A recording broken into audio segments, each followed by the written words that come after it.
small-time gambler who got in over his head with the mob. When he couldn't pay up, the body was wrapped in cellophane, dismembered. His ghost is writhing, headless torso dragging itself along the floor. Yeah, the torso is like the least effective ghost ever. Like, you just kind of like walk around him and you're like, oh, sorry about that. I almost stepped on you, bud.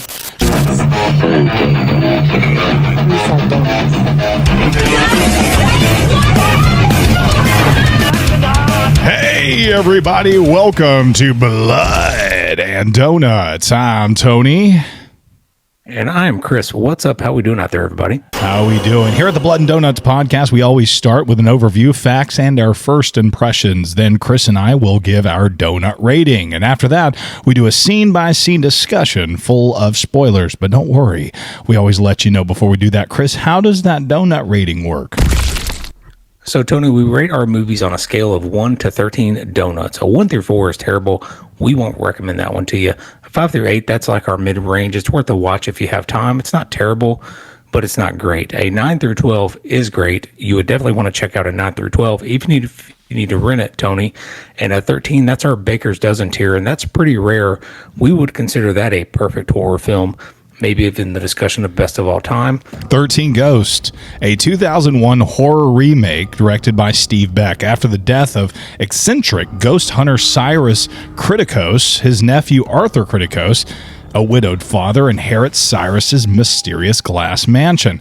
Arthur moves into it with his 2 kids and their nanny, not realizing that the house is actually a massive machine powered by the souls of the dead. 2001, about 24 years ago, I went to Chris's house and he's like, hey, dude, I got this really good movie. That's what you were saying. You're saying this movie is freaking awesome. I need you to watch it. Isn't it cool? You know, and I think I was being a jerk. I said I didn't like it. I really feel like I was edgy and like I could only like horror movies that were like The Evil Dead and like that you liked. Yeah. If you suggested if you suggested it, I hated it, and I had some words to say. So anyway, I do want to say on this rewatch, 24 years later, I enjoyed watching it, and I watched it with my teenage son. So, good. Yeah. So, yeah, it's funny because you were live chatting me as it was happening, and you were like, "I forgot there was nudity," and I was like, "Oh, there's just a little bit," and then it's like, "No, there's." Yeah, it was again. It's a couple of minutes straight. Yeah, I watched it with my teenage son, and there's a nude ghost in it, and I was like, "Oh, well, she flashed up there for a second. Maybe she won't be in there again." No, she's throughout the whole movie, and it's like minutes upon minutes of this nude ghost. So, against my better judgment, we watched it together. But hey, he enjoyed it. He enjoyed it. So I thought it was I think he had a cool experience with it. This movie's a little different. This is a remake of a 1960 film, 13 Ghosts. It was William Castle first made this. He had a studio. He was really known for being a gimmicky horror guy. So you believe in ghosts? I do. And you will too.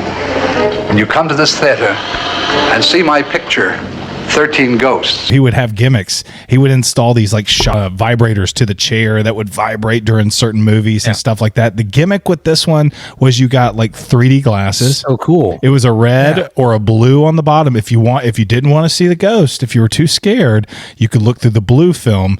And if you wanted to see the ghost on the film, you would look through the red one and it would show him. So the glasses. So cool, man. It was genius. He was a genius. And what's cool is the studio that came out with this one, that's what they were doing. They were remaking all of those William Castle films, and they actually named their studio after it. Where you get like House on Haunted Hill, Ship, maybe. Ghost Ship, maybe. Over 125 makeup artists were used on 13 Ghosts. Special effects and prosthetics team worked for nearly 5 months designing the 12 black Zodiac ghosts. Actors spent up to 6 hours each day in makeup, and I believe it. I was surprised how much practical effects this had. When I think of an early 2000s movie, Chris, I'm thinking lots of CGI, which this one had it. Lots of bad CGI, but this one did it have CGI? I didn't really the CGI recall much CGI. The CGI in this is not that bad, actually. I thought like It wasn't bad. Like, so like the cogs on the machine that are turning are definitely CGI. And I pointed that out to my son. I was like, that's the CGI from 24 years ago. And he was like, oh, that's not that bad. He said it could be worse. And I agree. Nice. What were you noticing? Right, that's true. Yeah, no, just that. And like they used a lot of like sparks and like, like when a ghost would hit a glass or something, it would spark. Was that CGI? And that was really it. No, I'm just saying some of the effects that okay. I thought you were like making fun of the CGI itself. No. Well, and some of the CGI, where they just disappear and stuff like that, and some of that looked a little dated. But again, for the time, it wasn't the worst film out there for CGI. That's for sure. Yeah, I agree. How about the just? I was looking at. I was like, how much did this film cost to make? $40 million. $40 million. And just to put this in retrospect, the others, which came out in 2001, it cost $17 million. House on Haunted Hill, $19 million. Final Destination, $23 million. Jeepers Creepers 2001, $10 million. This one cost $43 million to make. That glass house, they built it, Chris. That's a set. Yeah, the set, but the house itself is not there. No, it's a glass house set. They built the whole thing, all the hallways, corridors, the glass, all that stuff. They built it on a sound stage, but all of that, they spent money on that. They were constantly having to wash the windows of it, all that good stuff. Yeah. Crazy, dude. Crazy. And a lot of the crew in the background, right? They had to wear black and stuff, and they used certain kind of lighting so that there was very minimal reflections. I remember, so I was watching it with Jessica. We were sitting out on the back porch. Yeah.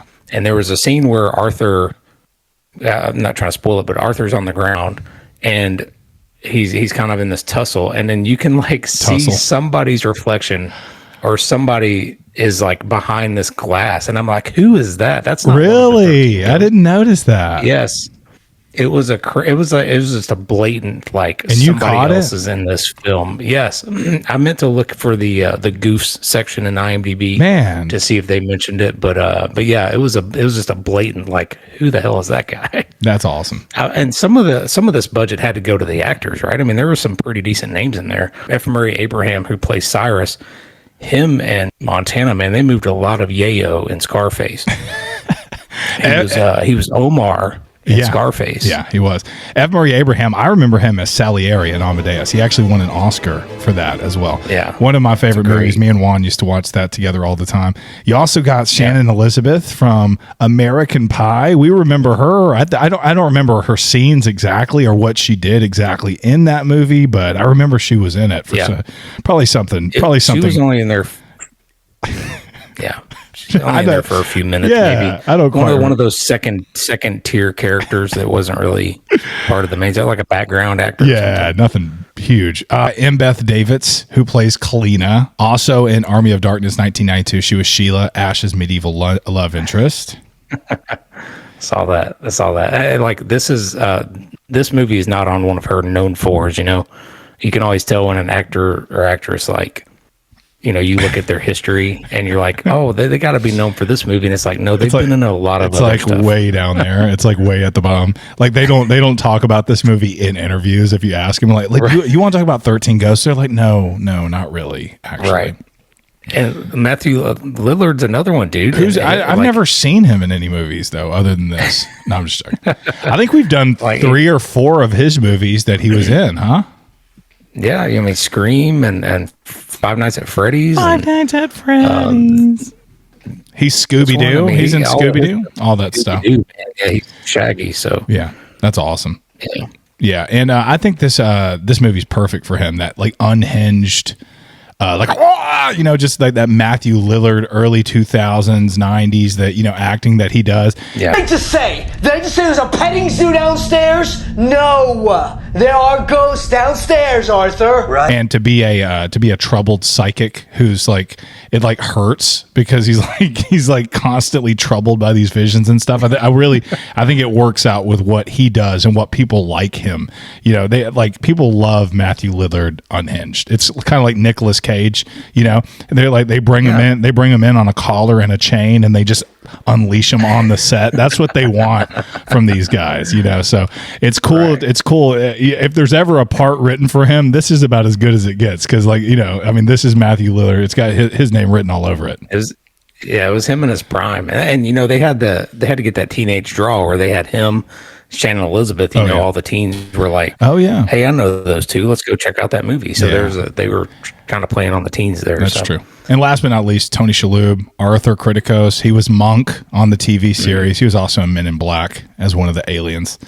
Y'all remember that? Yeah. The stars of this show, though, as it should be, are the 13 or the 12 ghosts, rather. You know what I mean? It is the title, 13 Ghosts. So you want the ghosts to be well done, and I think they are.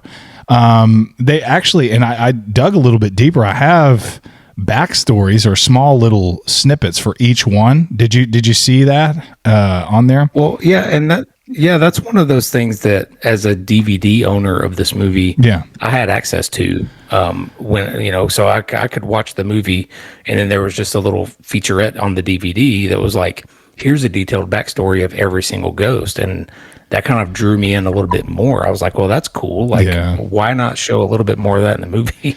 Yeah, and when you start going over like the backstories of each of these characters, it really gives life to them. And I feel like as someone who just watched it with you offhand, I was like, 24 years ago as a teenager, I was like, this is stupid. Yeah. What is this? But to go back and like take a deep dive and actually hear that they have backstories, and like the reason dude has railroad spikes through his head and stuff like that, it gives them a little bit more personality and a little bit more meaning, because they don't say anything throughout the whole movie. They're just ghosts, and some of them look alike, and some of them get very minimal screen time. Yeah, there's a very quick, like maybe 45 seconds to a minute ghost dump where it's like she's flipping through pages of a book, and she spends like maybe a few seconds on each ghost. And she's like, this is the widowed lover. This is the pilgrimess. This is and it's just really quickly done. And you're like, dude, give me some more of that stuff. For me anyway. And I agree. Having that DVD collection, that DVD featurette, that was something that I kind of liked as well. Like on the Ring featurette, right? Yeah. There was a little DVD extra where you could watch that tape just in full. Oh yeah. And then it would just go back to the menu screen, and you're like, oh my God, I just watched it, I don't think uninterrupted, not cut. I don't know if we've all counted the cost of going digital with media. You know what I mean? Like, even when you buy an album, you don't get to hold that cover with all the lyrics on it and all that stuff. It used to mean a little bit more. And like you said, that DVD, like you would get one DVD, you would pay money for it, you would bring it home, and you'd watch the crap out of it, and you would watch all the features, and then you would put it to the side finally. You know what I mean? Like, and then you bring it back out a couple weeks later. And so when you crap on a movie like this, which I'm not going to, like, people own the DVD to this, and they watched it over and over and over, and like, so this movie's like comfort food to people, for a lot of people. You know what I mean? They love 13 Ghosts, and I love like going on and just like the Reddit boards and seeing people talk about this movie. It's like they know that the editing is a little off. They know that there's like flashy stuff and like very 2000s that gives you a headache and stuff when you watch it, but it's endearing, and they've seen it so many times, and it's comfort food to them, and I really appreciate that, and I know exactly what they're talking about, and you and I both have movies just like that. Yeah, for sure. And you're totally right about that. Like, you would pull it off the shelf, you'd watch it, and then when you were done with it, you could either get up and get out get the DVD out, or you can click around on the menu and see what because they would hide stuff everywhere in those DVDs. Like, you would have text to click on, or you could go off to the side and click something random, and it's bringing you to some game or something. It's like, that's true. Yeah. So cool. Yeah. Even the page features, every time you go to a different page, it would be like some cool graphic or something. So more features, and like a gag reel and stuff like that. Like, like all the ghosts are laughing because he fell over or whatever. Yeah, that's funny stuff. The jackal like farted when he was trying to do like some type of move. Oh, I did it again. The Juggernaut's like, oh, bro, come on. If you do, can I take a few minutes and I'm just going to go through each of these ghosts? I have 2 sentences for each one, and if you're listening to this, you can fast forward it through this part if you want to. But I thought these were really cool. First, and I'll try to go fast as well. You got the firstborn son, Billy Michaels, a spoiled cowboy obsessed little boy who died after challenging another kid to a duel with a real arrow. He was shot in the head with a steel-tipped arrow and now haunts eternally in his Indian costume. Then you have the torso. It's Jimmy the Gambler Gambino, a small-time gambler who got in over his head with the mob. When he couldn't pay up, the body was wrapped in cellophane, dismembered. His ghost is writhing, headless torso dragging itself along the floor. But the torso is like the least effective ghost ever. Like you just kind of like walk around him and you're like, oh, sorry about that. I almost stepped on you, bud. Yeah, like I can just imagine, like you turn around, like Matthew Lillard's like, oh god, and like what? Oh, never mind, it's just the torso, and he's like, it's just the torso. Yeah. Right? He makes like this like like noise, like a slime in Minecraft. You know what I'm talking? Every time you hit him, like another body part comes off. Oh, like in Minecraft. No. Chris, I never thought like about it. Down the hall. And you accidentally like trip over him. You're like, God, gummit. Oh, it's just a torso. That's fine. I never thought of that. Like, if you have to pick one ghost to be haunted by, I guess it is the torso, or Arthur's wife, because she was sweet. Yeah, you could take on either one of those two in a hallway and be fine. The bound woman, a beautiful but cruel cheerleader who toyed with men's hearts when her boyfriend caught her cheating. He killed her on prom night and buried her under the football's field goalpost. You got the withered lover. That's Arthur's wife, who died tragically in a fire at the family home. She's one of the few benevolent spirits appearing burned and bandaged, a symbol of tragic loss and maternal love. You have the Torn Prince. He's a 1950s high school baseball player with a cocky attitude. He died in a drag race accident after his car flipped and shredded him with the metal wreckage. He still carries his bat around. You have the Angry Princess, the Angry Naked Princess, Chris. A woman obsessed with her looks. She was driven by deep self-loathing after botched cosmetic surgeries and self-inflicted wounds. She took her own life in a bathtub, the same one her ghost still haunts, naked and blood-soaked. The Pilgrimess. You have a woman falsely accused of witchcraft in the 1600s, locked into the town's pillory. She was left to die of starvation and exposure. Her ghost remains bound in the wooden stocks that killed her. You have the Great Child, born to a circus freak and treated as an infant his whole life. When carnival workers killed his mother, he snapped and murdered them all before suffocating. In revenge, his ghost is diapered, bloated, and bloodstained. Why don't you get the dire mother and the Great Child? They do count as two separate ghosts, correct? Yep, they do. The dire mother is a tiny woman circus performer who constantly ridiculed. Her only joy was her son, Harold. She was tragically killed by a cruel carnival worker. Her spirit clings to him forever. You have the Hammer. He's a blacksmith falsely accused of theft in the 1890s. A mob killed his wife and children and nailed railroad spikes into his body. His spirit now carries a massive hammer and the spikes still embedded in his flesh. The Jackal, born in 1887, Ryan developed violent tendencies toward women. After committing himself to an asylum, he began more deranged, eventually attacking anyone who came near. When he died, his head was encased in a cage to prevent from biting. The Juggernaut. He's a 7-foot serial killer and tow truck driver who murdered hitchhikers, crushing them with his bare hands. Killed in a police shootout, his vengeful spirit is one of the most powerful and violent of the Black Zodiac. 13 is the Broken Heart, the 13th ghost. Not a ghost yet. We got to find a broken heart. Just some notable ones for me. I like the Pilgrimess. I just like the concept of her, and she looks really cool. Chained up in the stocks, still running around, like still in the stocks. And then of course the Jackal. The Jackal has probably the best story and the most screen time. And probably one of the coolest looking ones too. Absolutely. I mean, you've got the cage around the head and stuff like that. And you know, his story is just like, probably the most haunting, where he committed himself and then he ended up just staying in the fire so he would die or whatever. So but still a very vengeful ghost. So, but yeah, those are probably a couple of my favorites. And of course, the Juggernaut and the Hammer look freaking awesome. I mean, they all look cool. And taking it back real quick, whenever Tarot came out, Tony, you remember we were going into that, and I was really kind of thinking that movie would be 13 Ghosts. Absolutely, yeah. Where you would see a lot of those those mascots and stuff like that. But of course, how we panned on that movie, and go check that out if you haven't seen it yet. But yeah. Anyway, when that movie came in, I was really hoping for they could have done a lot more with Tarot. They could have went with this the material. They could have went this way a little bit more. I was surprised that this was a tight hour and a half. This film, yeah, like that's incredible. That's incredible to get all that in an hour and a half. Yeah, I agree. Some of that has to do with that opening credit scene that we'll get to here in a minute. But I'll kick it off. So me and 13 Ghosts go way back. When I fell in love and hyped it up, one of my best friends kind of left me hanging, but that didn't really stop me from loving the movie and digging it. Looking at it 20 years later with a more critical eye, I can see some missteps that plague the movie. While the premise and story are interesting, a few choices leave our great backstories. They leave out the backstories for our ghosts, which I think kind of hurts the movie some, unless you had that DVD.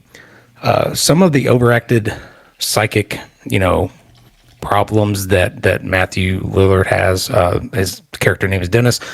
Some of those are just kind of overacted and just kind of long, but for this movie, for me, it's all about the ghosts. I wanted to hear more of their story weaved into the main movie. Leave out some of this rival spirit freer people, and you got yourself a better score for this review. Albeit it was a little rushed. I told you about my day, but if I'm going a super critical way, I would give it a 7. But if I just sit back and enjoy the ride, I would probably give it a 12. So I'm going to kind of go in the middle of that. I'm going to give 13 Ghosts a 10 out of 13. I think it's a must watch. I think it's got that cult following, and we say that a lot, but there is a pretty good following for this movie, just simply for the lore and stuff of the ghosts and just the main story in general. I can see that. That's a good score.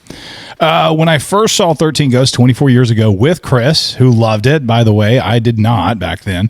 I thought I was being edgy by putting this movie down. I figured it was cool to only like the classics like Evil Dead, bloody zombie flicks, all that, stuff like that. But after rewatching it with my teenage son, against my better judgment, since I had totally forgotten about the nude ghost wandering around, I have to admit I really enjoyed it for what it is. The set design blew me away. The real glass house that they built for this movie is absolutely stunning. Studios don't spend money like that on horror movies anymore. They just don't. The story's unique and the ghost designs are incredible, detailed, disturbing, and brought to life with mostly practical effects. There's a few CGI moments, like the rotating cogs. We talked about that. I thought they held up rather well for their time. The acting isn't perfect. I thought the acting was not perfect. Matthew Lillard kind of steals the show, in my opinion. You thought he was a little much on that, but I thought he steals the show. I thought the role fit him perfectly. He's manic. He's twitchy, completely believable as someone haunted by psychic visions. I thought the rest of the cast was just okay. The editing and those flashy 2000 strobe light effects are still a bit much. The plot isn't always clear. I had to pause the movie a few times to explain things to my son. He was like, what is going on? What, who is that? Why are they? And so it was a little confusing. And so, but overall, this is a surprisingly fun horror film. I don't think it's scary. I think it's more fun than anything. It's not high art, but it's entertaining. It's stylish and it's rewatchable. It's the kind of movie that I know some of our listeners are going to throw on as a comfort watch, and this is probably in their collection. I'm going to give this an 8 out of 13 for 13 Ghosts. That's a good score, man. That's a fair right down the middle. And I appreciate it. I'm glad I liked it, honestly. Like, I didn't know how you were going to take it. I mean, I knew you were going to be more open-minded. Yeah, definitely. Because I could tell that, back in the day, you were kind of just panning it just to pan it. And I still haven't watched Super Troopers and like it all the way through. I got you. Out of spite for all those years. So I know how to hold a grudge too, but But like when you watch something, when you put something in a time capsule and you take it out 24 years later and you watch it, like I just did with 13 Ghosts, I get nostalgic because I'm like, man, remember when they used to spend $40 million to make a horror movie? You know, it was like, I mean, you see all those actors and they're still young and stuff. And it's like, nuts. Man. It's nuts. I mean, how many horror movies have you and I watched and it's like in a farmhouse? You know what I mean? Like, because they have $300,000 to spend, you know? I mean, they don't have any money, you know? So this is nuts. They built that freaking glass house and it looks real and there's like moving cogs and it was nuts. So, I mean, it's very nostalgic to go back and watch this. And I feel like this is a time capsule of the early 2000s, even though that's not my favorite horror time. It is really cool to revisit these. Speaking of a revisit, if y'all haven't seen or revisited 13 Ghosts in a while, Chris and I are about to go through and spoil it in a scene by scene discussion. So we urge you to go watch it before you listen to this. Here come the spoils, guys.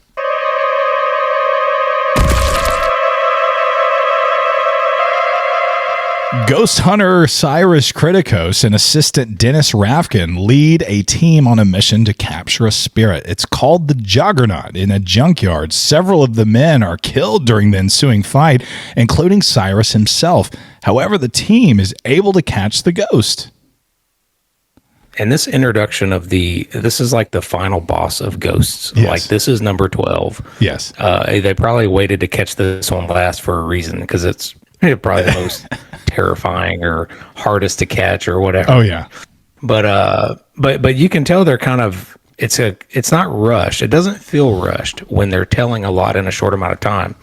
You have this eccentric guy who comes out of this fancy car in this junkyard, and you have a bunch of like these ghost hunter looking dudes, or they're wearing these like clear plastic jackets and crap like that. And you can just tell a bunch of stuff is about to go down. And he kind of steps out with this little assistant guy. And then you can tell that his assistant is just really, he's psychic. Like as soon as he touches him or whatever, you can tell he's trying to take the edge off with some pills, and Cyrus like knocks him out of his hand. So it's really kind of telling you a lot very quickly. Yeah, it is. And like you said, Dennis comes out, definitely a psychic. He puts his hand to the ground and he goes, he killed 40 people. You promised, or you said he only killed 9. And then Cyrus is like, that's when he was alive. He's taken a few more since then. And then you can tell that Dennis is very troubled. It's painful what he's doing, and he has pills to help him combat this pain. So he brings him out, and Cyrus hits him, like you said, and he says, "Not until." Oh, he goes, "I need you clear-headed. I need your help until we find this ghost." And you're going to find that Cyrus is good at using people to get what he wants, and we find that in 4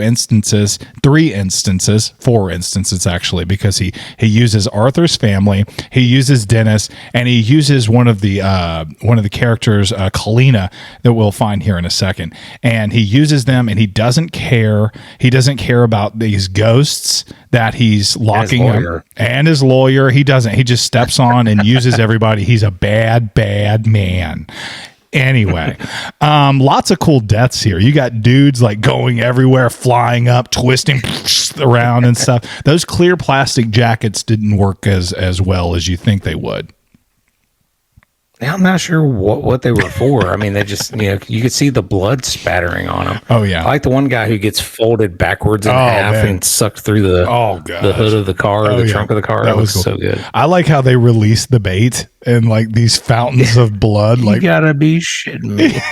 He goes, release the bait. We've never done that before. And there's like these trucks just like spew this blood everywhere, all over the sides. Like the Juggernaut just like smells that and loves it. Is that what it is? Right. I guess so. But they pull out this huge cube, lighted. It looks like an old phone booth looking thing, but anyway, and like it's like a big blown up Ghostbusters trap. Yeah, basically. With it's clear glass. Yeah. And then one of the guys actually like is running from the Juggernaut, and he gets trapped inside, and you're like, no, like how many trips is this his first day? Like, how do you get trapped in on that? Why'd you go in there? Don't you know how this works?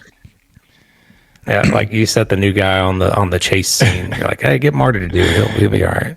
You do meet Damon and Kalina as well. These are ghost rights activists.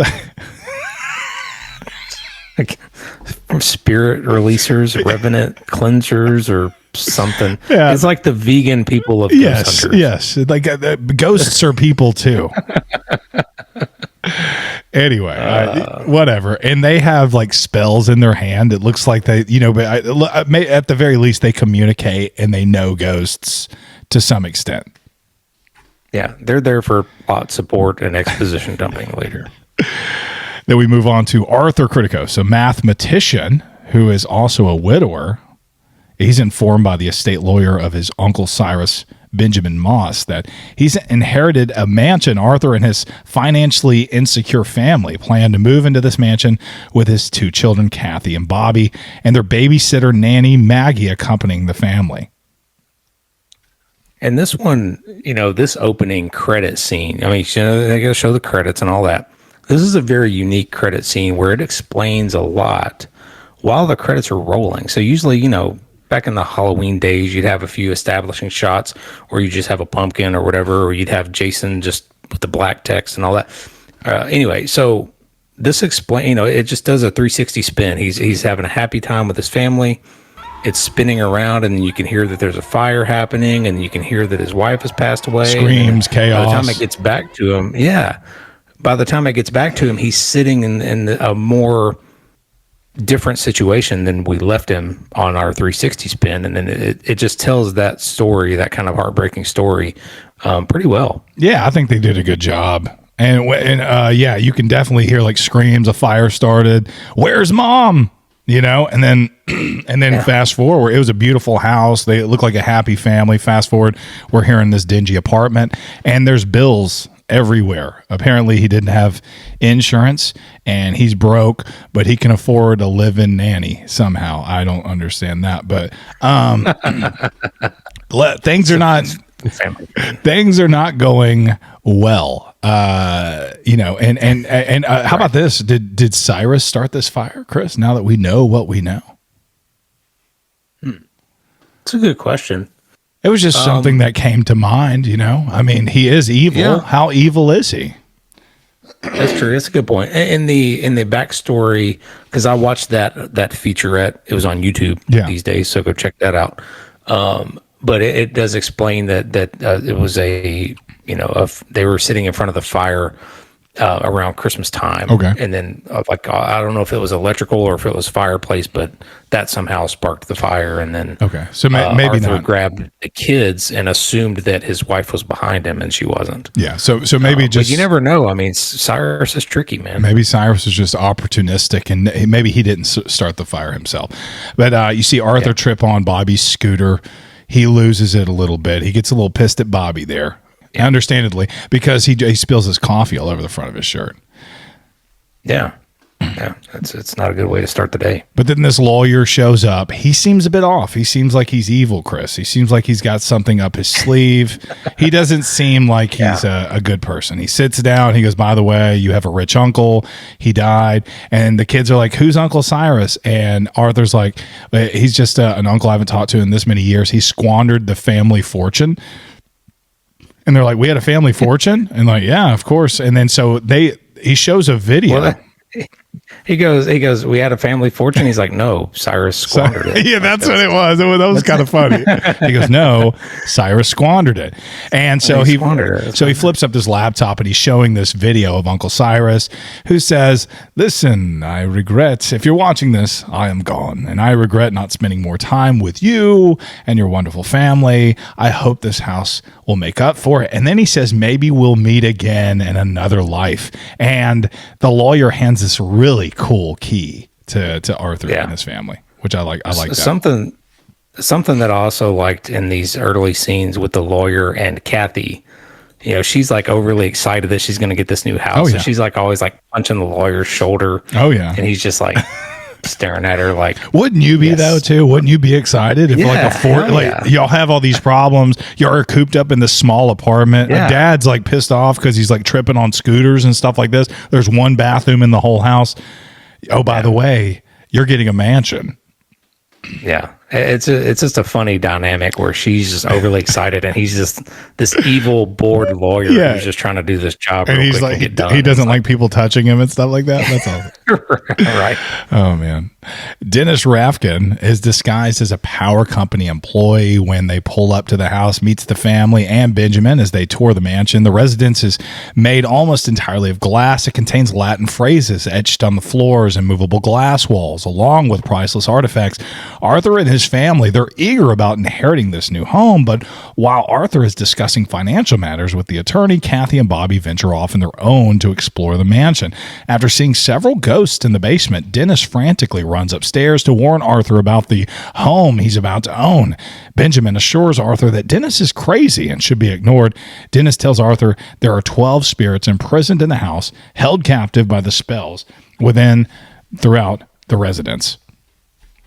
And that is a cool kind of, plot device. Like, we talked about a lot in Sinners where you have the vampires can't come in unless they're told they're invited and stuff like that. I like rules for supernatural things. Yeah, I do too. Apply. And so like these, this universe here of ghosts having, in the spiritual world, and Dennis kind of explains it later. He's like, look, there's these laws that ghosts have to follow, like whether it's written or spoken. Yeah.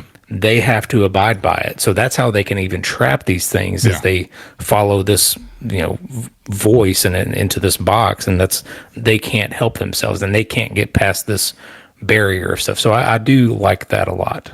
The idea of the spells being written, it's either written or spoken.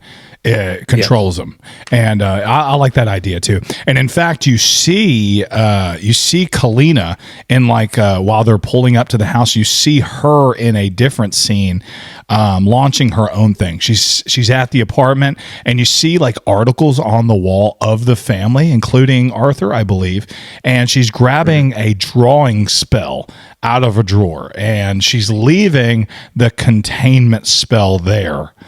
Which you're like, why not grab the containment spell too? Why are you grabbing just the drawing one with such? So it makes you think maybe she's not who she's cracked up to be. This Kalina. Yeah, see, I didn't catch that part of that. I mean, I saw her gathering up things in her vegan apartment or whatever, but I was just I was just kind of vibing to the music and I got you. On this road trip with this family. So, and of course, you have to split them up. Wait right here and don't move. And then, of course, they look at each other like, yeah, we're going to go. They do that several times. They do that several times. Arthur, at one point, they're down in the basement. They do that down in the basement. And he goes, man, this basement's huge. We're never going to find him this way.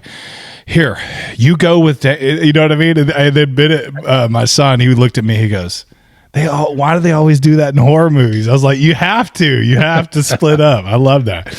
I love Kathy pulls up. She goes, I hope the bathroom's in the basement. Obviously, it's all clear, clear glass and everything. You can imagine using the bathroom in that place. And Maggie says she's the nanny. She goes, just so you know, I don't do windows. She's Miss Maggie does not do windows. Yeah, she's like, I'm not about to clean all of this glass. That's hilarious. Arthur is probably the most unbelieving dude on planet Earth. I think the movie's an hour and a half. I think we're at the 60-minute point before he believes that there is a ghost. He puts the glasses on and actually sees a ghost. So just want to force him to put them on. What are you talking? There's been people screaming, blood everywhere and everything. Everybody's lost. And Arthur's like, enough of this ghost shit. Arthur's like, there's no such thing as ghosts. I've had it up to here with this boogeyman shit. That's so funny. Benjamin Moss is seen sneaking off to collect his money, his briefcase full of money, which was intended to be payment. However, upon taking the money, he activates a mechanism set up by Cyrus that seals the entrance and releases the ghosts one by one. Damn you, Cyrus. Consequently, Mass encounters one of them, the angry princess, and backs up into an open doorway, which snaps shut, slicing him in half. This might be my favorite death in the movie, actually. Yeah. First, you got Ben Moss there. He's just the creepy lawyer, and while the family's arguing, he just kind of sneaks off, and he just throws on the glasses, and he's casually chatting with the ghost as he walks by. Hey, nice rack or whatever. not gonna say the real one, but yeah, he's like, it's funny. It's almost like he's been there. You can tell he's been there before. Yes. He knows that all this stuff is down there, so you can definitely tell that your feelings were correct. He is definitely evil. Yes. He's definitely evil, but at the same time, Cyrus never intended on giving him a dime because he set this up for the ghost to be released as soon as he accesses the money, which would ultimately trap him inside with the ghost, with everybody else, and it would lead to his demise, which it did. So Cyrus is, this lawyer's evil, but Cyrus is just as evil. Yeah. And I think it doesn't really talk with some like Dennis Rafkin and our boy Matthew Lillard. He has a lot of funny moments where he's like, yes, there are ghosts downstairs, and they're like, in this basement. He's like, yeah, if it was next door, I wouldn't give a shit. Like, come on, like, yes, I'm talking about ghosts are in this house downstairs. Yes, it's really, he's got a lot of comic relief bits in there that are pretty funny. Yeah, and but all of this is kind of set off by Bobby, the youngest son, scootering around where he's not supposed to, and ultimately going down in the basement, which we're going to get to in this next paragraph. Bobby, the younger of the two children, disappears after being separated from Maggie, and he wanders into the basement. There he encounters several spirits, including the torso. Sorry. And the bound woman. While looking for Bobby, Arthur and Kathy battle the Jackal. He's holding Kathy's legs while she's getting fooled by something else. Yeah. So then, luckily, Kalina comes around the corner and throws like a flare. Do the flares do anything? A little bit. I think they just kind of momentarily stun the ghost or something like that for a few seconds, a few minutes. But Kalina, who helps Arthur free Kathy from the Jackal's grip, only to be lost again a few moments later. That was a little weird. After this, Arthur's objective is clear. I got to find my children and have this out of this house as soon as possible. This becomes problematic for two reasons. Only those equipped with special glasses are able to see the ghost, and that the walls continue to shift, making navigation almost impossible. Yeah, and this one, it feels like this movie kind of took from The Cube. I don't know if you've seen that movie. I have not seen The Cube. Did The Cube come out really before this one? It was in 97. Okay. And it's like it's a weird where like people wake up in this box, in this, cube, if you will. But then every time they escape the room and go into another one, it's a different trap or it's a different mechanism that's going to try to kill them or something. So there's something to do with math and stuff like that to get out of this mechanism that is the cube. So, but anyway, it's all about like shifting rooms and things like that. So this movie probably took some inspiration from that. And I believe it's mentioned in one of the documentaries I was watching. Oh, okay. Was the cube invented by the devil himself like this was? Could have been. But you do get that exposition dump here from our ghost hunter Kalina, right? She kind of goes through and explains that a little bit more in the next paragraph, but explains of why all these ghosts matter and what they're trapped for. Yeah, and you just really get pissed at Bobby for being in the basement at all, right. Like he would actually go down there, and I felt like he was down there with Maggie, and then they split up or something. But what the hell? What does he pay her for? Yeah, that's true. What I'm saying? Did it mention that Bobby encounters his mother down in the basement, or does it say that later? Or I believe it does say that later. Okay. But he does. You can hear when Bobby first goes down the stairs. You can hear one group of ghosts saying, "Come on downstairs, Bobby. Come around the corner. Yeah. Come so yeah. It's a party. We're having fun." And then you hear somebody saying, "No, Bobby, don't go downstairs. Yeah. Stay upstairs. Go find your father." So you can kind of hear that, and it kind of makes you, because you don't know that yet. You don't know that that Arthur's wife is down there yet. You know what I mean? That's not explained until later. So you kind of, it's like this weird, like who's telling him what? Like it's kind of a weird thing, but it's an interesting thing, I think. Yeah, and even I was like, I don't know if I remembered it or whatever. I was like, oh, when I heard the voice, I was like, oh, his mom's down there. I even said that. So, Goody me. Kalina explains that this is not a house. It's a complex machine built by Cyrus known as the Ocularis Infernum, Eye of Hell, created by the devil and powered by the dead. Once completed, the demonic device would allow its user to see into the future. To Arthur's horror, he discovers one of the ghosts powering this machine is the spirit of his dead wife, Jean. Kalina goes on to tell Arthur that his children are in grave danger, and the only way to ensure that their successful return is to offer his soul in exchange. If Arthur takes his place as the 13th ghost, his sacrifice of pure love would combat all of the evil contained within the machine, thus shutting it down. All you got to do, Arthur, is kill yourself. All I heard there was blah, blah, blah, blah, blah, blah. Exposition dump. Kind of a, like, honestly, just have it to be where when he kills Arthur, that's the 13th ghost, and that's his goal is to, he gets a prize at the end or something. But what's he going to do with the Eye of Hell? It tries to explain a lot, but it's kind of, that's some of the stuff that, or at least the rival ghost hunter thing, that's what I wish they would have kind of cut a little bit and put in a little bit more of that ghost backstory for me. But I mean, again, like, you do have to have a reason why he's doing all this, though, Like Satan gives him a prize or something. I don't know. Make it something simple. Make it easy for me. You know what I mean? I understand. I did like the exchange where, Kalina was like, you haven't told him yet? And he's look, I didn't know you. I didn't know her. I didn't know, a family and stuff. And they kind of go at it. But I like Arthur punches him right in the face, But, yeah.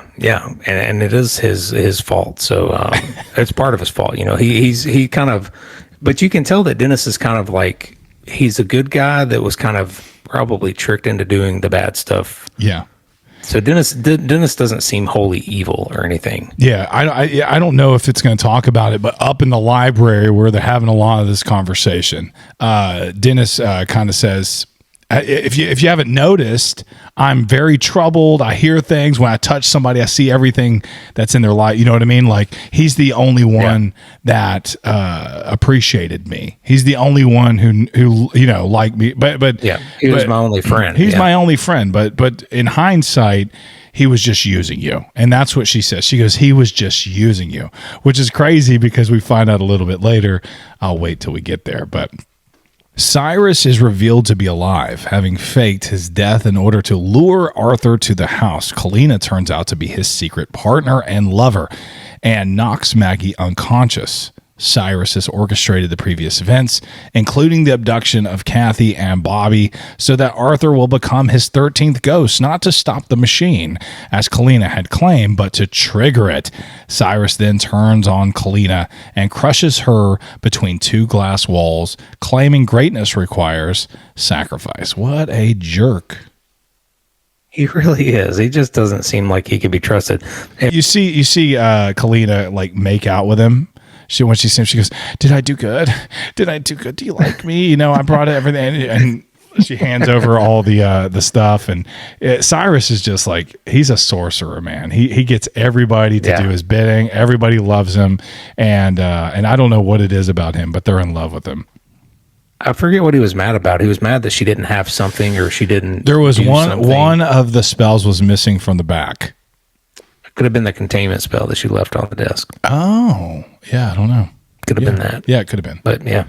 Yeah, I don't know. But but he just he gets what he wants. He gets the spells, and then he just squishes her in one of the rooms. He just like pulls a lever as he walks out, and he goes, I got to sacrifice you. Sorry about that. and he actually, I mean, he had to be the one that also kind of took Kathy away, because while she's kind of exposition dumping, or she's saying, you got to help me first, and then I'll help your family. Yes. Because he's like, I don't care about any of this ghost shit. Yeah. Help me get my family out of here. And she's like, well, I'm here to do a job. I'm going to do my thing first, then I'll help you. But in the earlier part where Bobby kind of goes missing, he runs into the wall and he sees Cyrus there at the end. Yep. And so you kind of think like, wow, is he one of the ghosts? Is he, whatever? But no, he's just alive and he's killed. I don't know how he got him from Kathy and I don't know. Best not to ask questions, I guess. On that. She just comes up missing at one point. They're all like kind of like crouched talking to Kalina, and they just look back. Where'd she go? And Arthur didn't seem real worried in that moment. It was just kind of like, I gotta find my kids. You know what I mean? Like kind of like that. Did somebody say like, how do you lose a whole family in a glass house? Or something? Yeah, that's funny. That's true.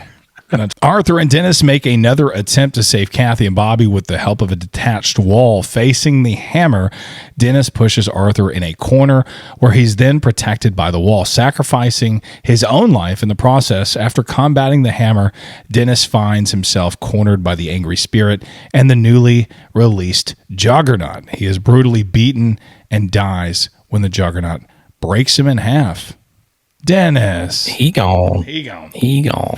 I really like Dennis's arc though, you know, as he's a troubled helper, and then he's like, and I don't care about, you know, I just want to get out of here. Yeah. He does say like, you know, get your kids and let's get out of here. So he kind of turns into troubled bad guy into a good guy, and he kind of sacrifices himself so that, you know, Arthur and his family can get out of here.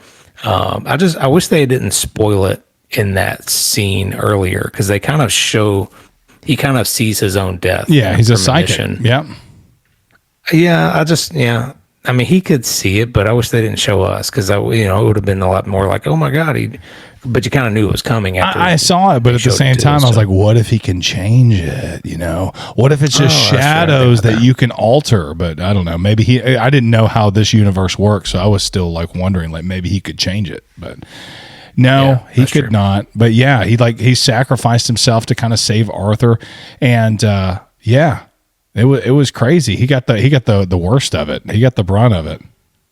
Yeah, trapped between the hammer and the Juggernaut. But I like what you said. He's a bad guy, but he's not. It doesn't make him a bad guy. Zangief, you are a bad guy, but this does not mean you're a bad guy.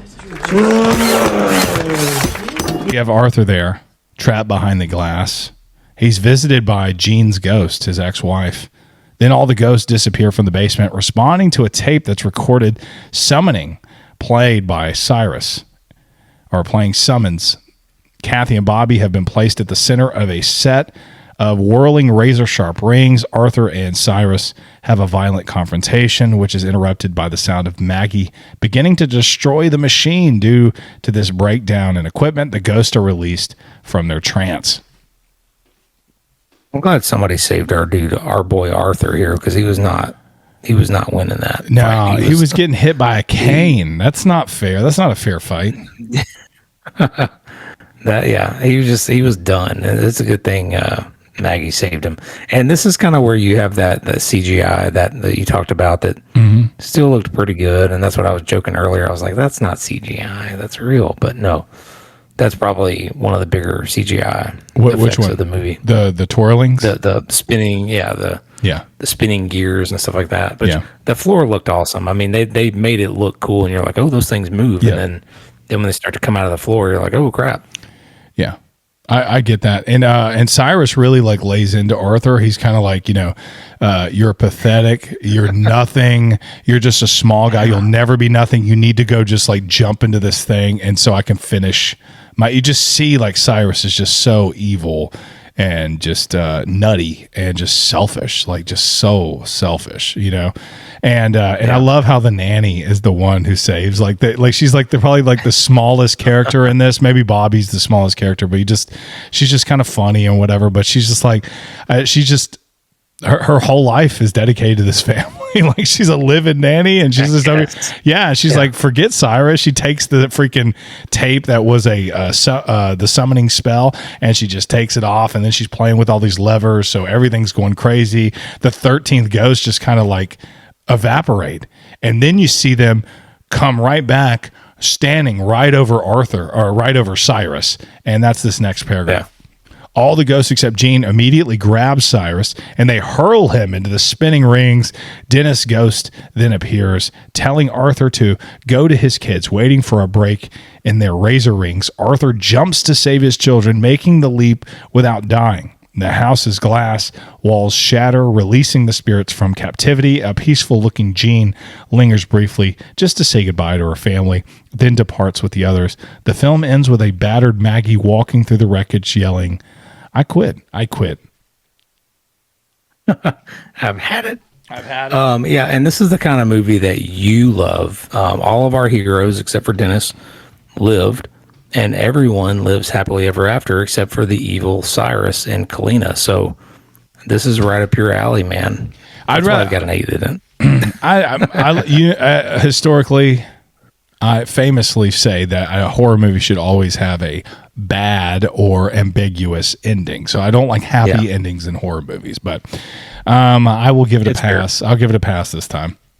I do. And you're right. It's not a scary movie. I mean, it has horror elements, but it's kind of more action packed. You know, it's got a lot more action than your creepy look around the corner. It's got a little bit of that. Yeah, that's true. But not a whole lot. So.